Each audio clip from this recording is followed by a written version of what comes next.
Cumboto, parte 18. La sombra. Insisto en que no sabía lo que quise decir a Federico aquella noche. Lo cierto es que desde entonces él se decidió a caminar. Recorrió la plantación en todas las direcciones, internóse en las tierras boscosas, como lo hiciera antes Herr Gunther, y cuando ya no tuvo nada que conocer allí, alargó sus andanzas por los polvorientos caminos de la comarca. A mí se me hubiese podido llamar entonces la sombra. Me sentía responsable de este frenesí ambulatorio que había poseído de pronto a Federico y de consiguiente me creí en el deber de compartir con él todas sus peripecias. Caminaba sin tregua de mañana y por la tarde como un sonámbulo. Toda la historia geográfica del ámbito de Cumboto desenvolvióse bajo nuestros pies como un gran ovillo mágico. Después de considerarlo como un absurdo, acabé por tomar en serio un pensamiento que se me ocurrió la primera vez que acompañé al joven amo en estas excursiones: ser su segunda conciencia. Mirándole avanzar con la chaqueta al brazo y casi disuelto entre las nubes de polvo que levantaban sus pies, me afirmaba en la idea de que era esto lo que le faltaba al hijo de don Guillermo para penetrar en la entraña viviente de este universo: una segunda conciencia, una conciencia negra. He aquí mi papel. Al verle marchar y cruzar los poblados y paraderos sin detenerse, al mirarle pasar frente a las cruces que bordean los caminos sin descubrirse, convencíame más y más de que mientras le faltase esta nueva sensibilidad no podría comprender lo que veía y mucho menos hacerse amar de los seres con los que se encontraba. En aquellas horas de fatiga y de sudor, creo que se desarrollaron en mí desconocidos poderes espirituales, una fuerza misteriosa que empleaba inconscientemente para orientar sus pasos. Esta revelación la tuve entonces más de una vez, en trances al parecer insignificantes, pero de una desconcertante elocuencia. Cruza hacia la derecha, aconsejábale mentalmente. Y él cruzaba con una docilidad de sonámbulo. Párate en esta pulpería y pide un vaso de agua.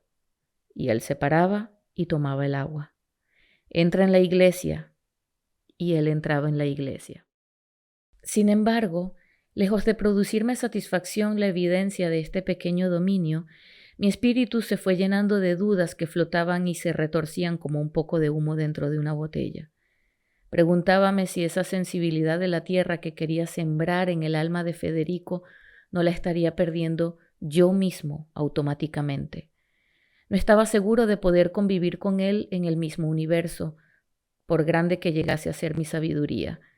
No me refería al círculo de los prejuicios, sino a la sensibilidad misma. En una palabra, ¿podría llegar a pensar y sentir como Federico? En estas caminatas llevaba siempre en mi mano la vieja pepa de samuro que me regalara Prudencio en los tiempos en que nos reuníamos a oír las fábulas de Venancio el pajarero. Ella me protegería de todo peligro, tanto de los humanos como de los divinos, de las acechanzas de los vivos y de los difuntos. No era este el único resabio que perduraba en mí a pesar de mi tendencia al análisis y al raciocinio. No podía evitarlo. Aún hoy no puedo evitarlo. Desde un principio, Guayguasa ejerció en Federico una rara fascinación. Esto lo recuerdo como si fuese cosa de hoy, y la visión de la aldea, con sus casitas de barro y sus altos bucares incendiados de flores, vuelve a mi corazón en medio de una profunda ternura. Guayguasa es un pueblo de hombres fornidos y de mujeres finas. Particularmente en las visitas que solíamos hacer a la pequeña iglesia, pude descubrir aspectos del amo que él mismo ignoraba. Federico parecía preferir la soledad para estas visitas y yo, comprendiéndolo así, procuraba disimular mi presencia. Como en todos los pueblos de origen español, el rústico templo se alza frente a un pequeño parque arbolado, fresco y discreto. Reinaba una gran paz en este lugar. Apenas si se veía en él un trío de mozos morenos que jugaban perezosamente a las bolas.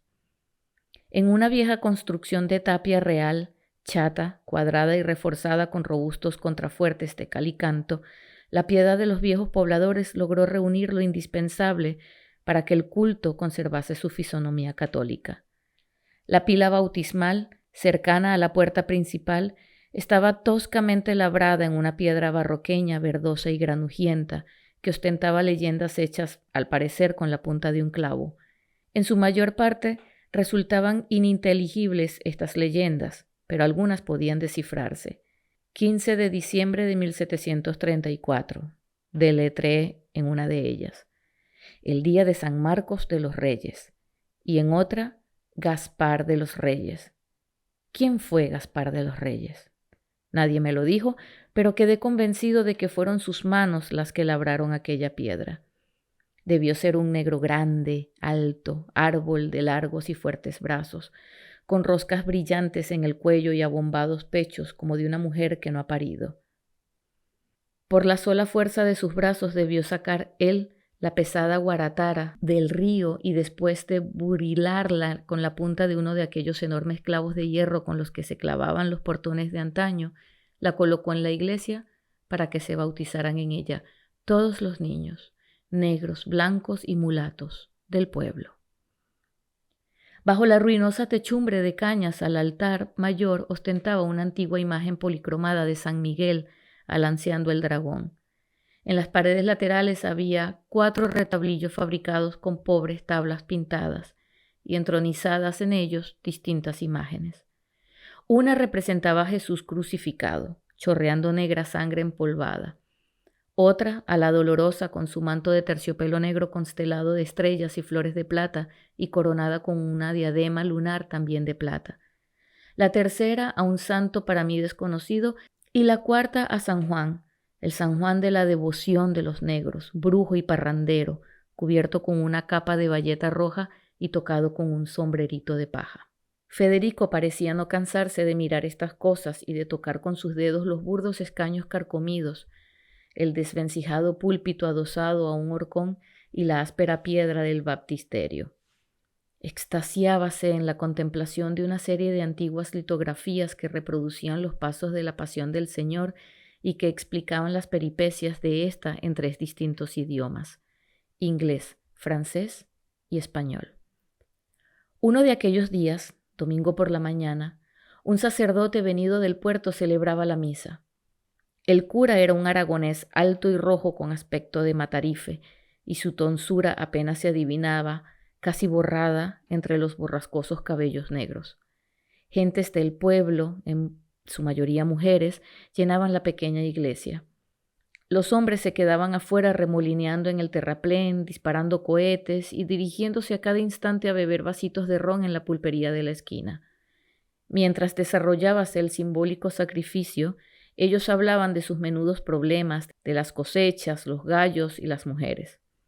Estas se ocupaban de las cosas divinas, ellos de las humanas. Yo les miraba, a unos y otras, desde la puerta, muy próximo a la piedra que labró Gaspar de los Reyes.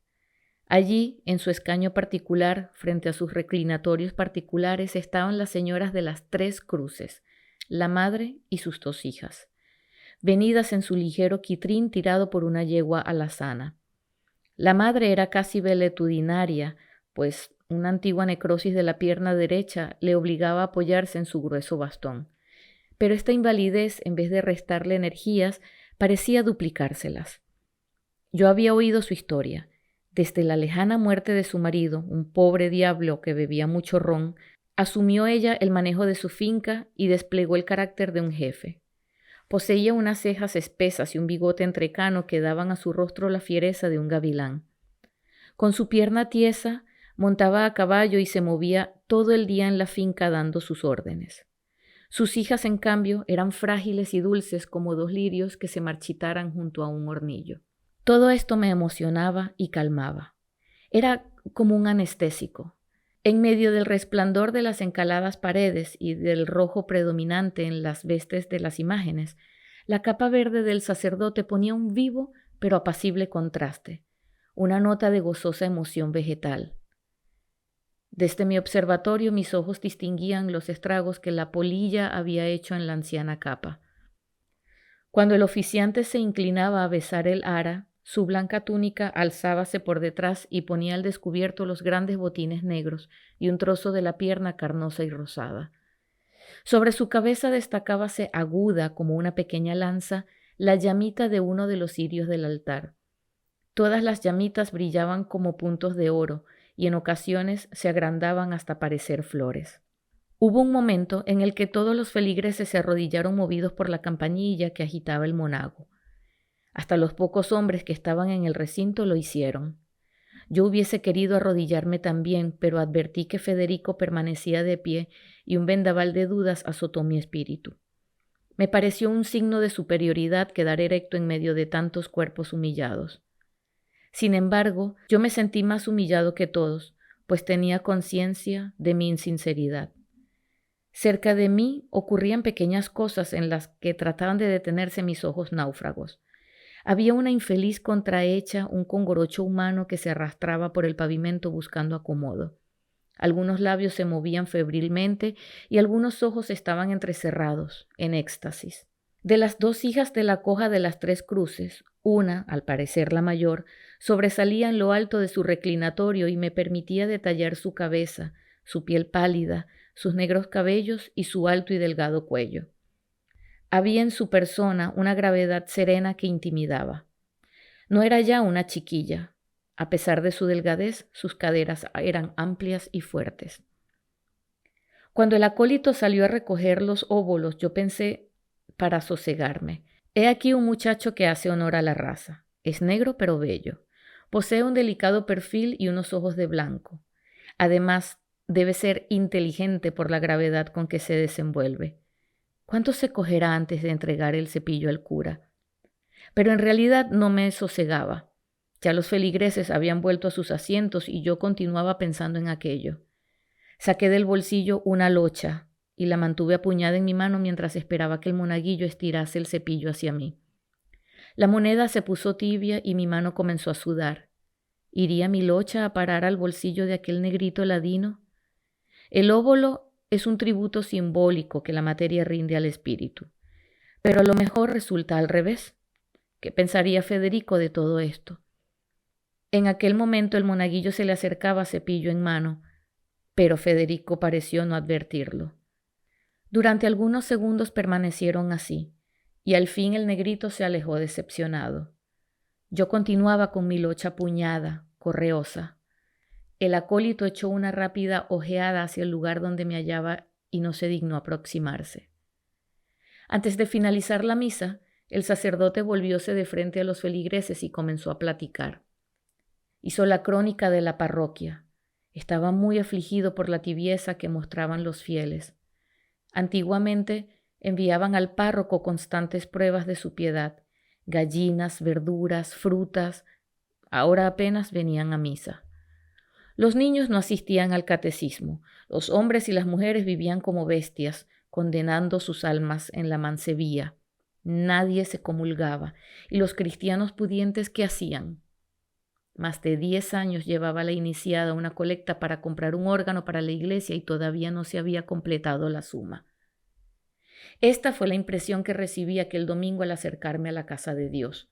Una impresión confusa, caótica y contradictoria, acribillada de interrogantes. Cuando salí, vi paseándose frente al templo a un caballero cincuentón cuya elegancia me llenó de curiosidad. Era un tipo extraño en verdad, inadecuado al escenario donde se movía. Era un mulato. Lo que más me intrigó de él fue su sobriedad. Vestía de gris y llevaba el sombrero de fieltro en la mano. Por largos días la figura de aquel desconocido ocupó lugar en mi memoria y pensé en él como un posible modelo para un modo digno de comportarse, esto es, de vestir y de pasearse por el parque de una aldea negroide un domingo a la hora de la misa. Necesariamente aquel personaje, a quien nunca antes vi y a quien tal vez no volvería a ver, procedía de la ciudad, porque solo en la ciudad se forman estos modales, esta desenvoltura, esta manera de aislarse en medio de las gentes y de resistir con indiferencia, cual si se resiste al sol o a la brisa, la ajena curiosidad. Poco a poco su figura fue desapareciendo en las perspectivas de mi existencia desvanecida por las brumas de las nuevas emociones. Una de estas me la produjo otro encuentro inesperado. Venía yo por uno de los caminos transversales que unen el del Paso Real con el de Guayguasa, cuando vi avanzar la figura de una mujer andrajosa, de andar lento y vacilante. Al cruzarse conmigo la reconocí y quedé atontado por la sorpresa. Era Pastora, la misma que años atrás resistía, inerte, las embestidas sexuales de los muchachos de Cumboto. Nada había cambiado en ella, ni su cara, ni su cuerpo, ni su pringosa bata de color de sangre seca. Inmutable e indiferente pasó a mi lado sin volverse a mirarme, con las hermosas pupilas negras sombreadas por sus largas pestañas, fijas en el vacío. Su mirada me hizo estremecer. La vida no había desaparecido de ella, estaba como paralizada. Tenía algo de momia, pero de momia viva, joven, inmortal. Los caminos de Cumboto están llenos de revelaciones como esta, de extraños seres irrealizados, provisionales, esquemas humanos en cuya formación se hubiese detenido la mano de Dios indecisa. Nos cruzábamos con ellos a todas horas y les mirábamos en silencio. Algunos iban a pie, otros en burro o conduciendo sus primitivos vehículos de trabajo, pesados carros tirados por bueyes o traqueteantes carretas arrastradas por mulas nerviosas. Federico caminaba delante de mí con un paso elástico y yo sentía como la revelación iba penetrando en él.